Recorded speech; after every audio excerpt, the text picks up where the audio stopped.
middle of the worst winter in the last 50 years, and all of these wonderful people decided to leave the security of their homes to come out, trudge through the horrid weather, and get to the Steel City Comic-Con. So I'm here with my special friend Spidey, and we're going to take a tour around, talk to some artists and celebrities, and see what we come up with. There, it's Amber Love. I'm here at Steel City Con with one of my favorite guys, Jay Fife, artist extraordinaire. So Jay's going to tell us today about how he finds his models. Why don't you fill us in there?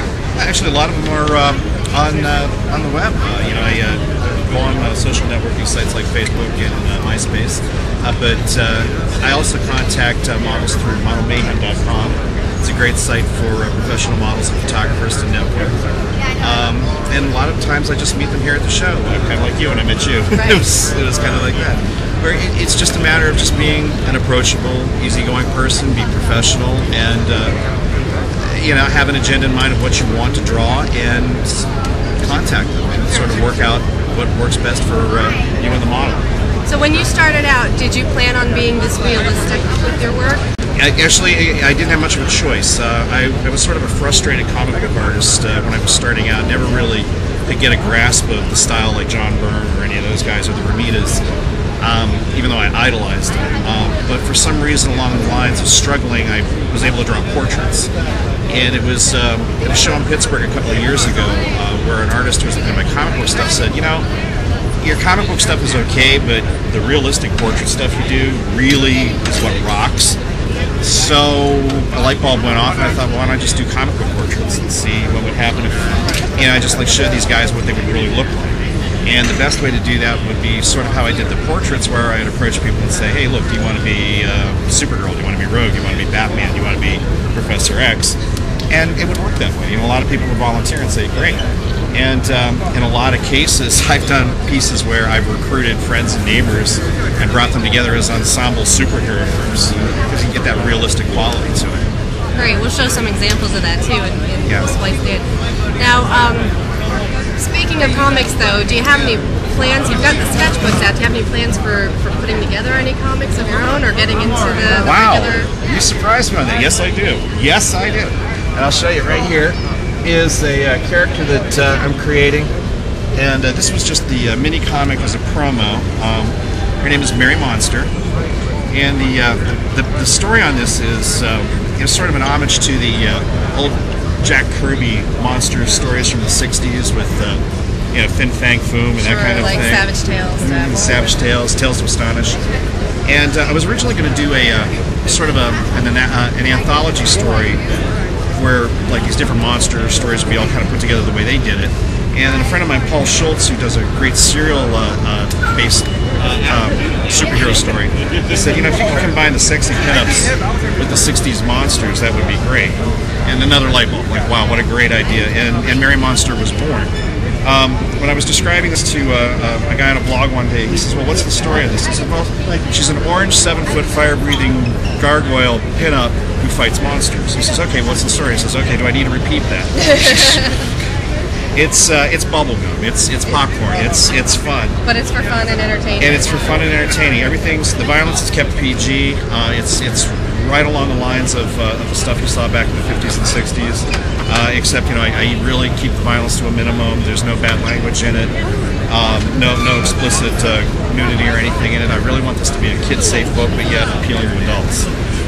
And this was the promo story that where Paul actually helped me finish artwork on the book.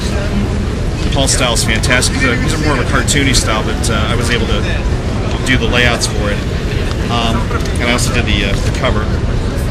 But coming up is going to be a larger book where we're going to have 3 stories plus some background information, which are going to have guest inkers, including G.W. Fisher as one of the inkers. So that's going to rock. That's going to be great. Yeah. And then maybe we'll see a Mary Monster booth fade someday. Well, we're working on that too. All right. As soon as I can figure out how to glue the horns on someone's forehead without them killing me, yeah, we'll work on it. Oh, it can be done.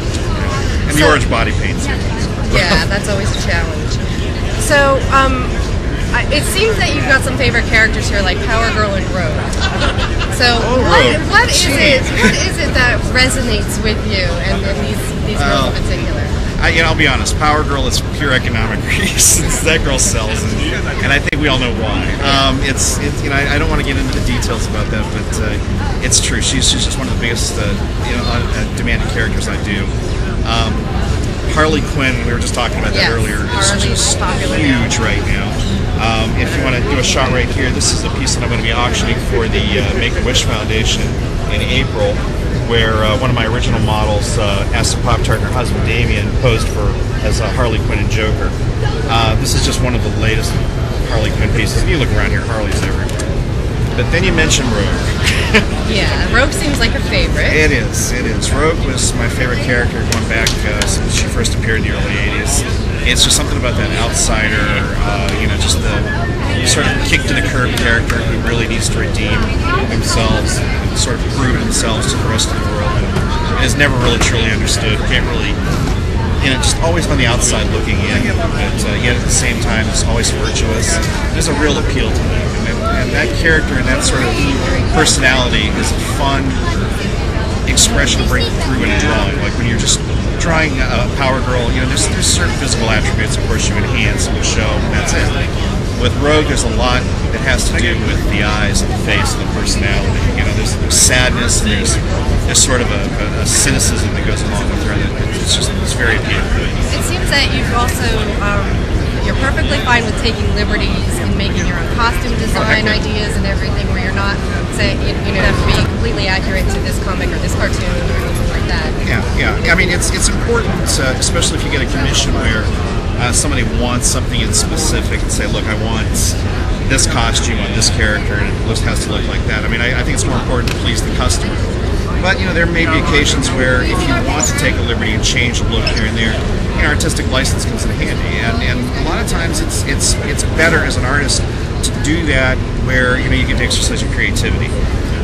If you're looking at say a character like Wasp, who changes their costume a lot anyway, not many people are going to protest. They're going to say, well, that's you taking liberty with it. But it's a great opportunity to take a character with wings and a different costume and kind of make it functional or make it more elaborate. A character like Rogue, who changes her look all at once.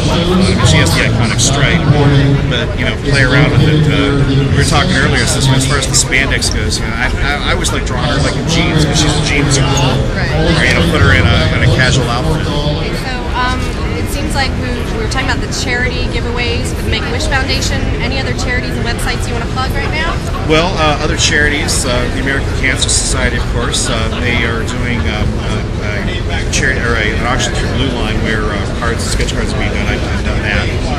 And also the Juvenile Diabetes Association. We're going to be talking to Andrew about that shortly. He's mentioned that earlier. I'm going to talk to him about that and get involved. Very good charity. Other websites, I do have my own, www.jayfife.com, but the best is, most comprehensive gallery would be on comicardfans.com, www.comicardfans.com. Great gallery, great site, check it out, especially if you're into comic art. Yeah, and it's a great place then to buy the originals, right? Well, buy originals, buy pages, network with people who are collectors and some big-time artists as well. It is, it's very good. And to meet some new talent too. I've run into a lot of guys that I see are real up-and-comers that I think really should be paid attention to. And you get to see them as they're starting out. It's good stuff. All right, well, thanks for your time, Jay. We'll see you next time.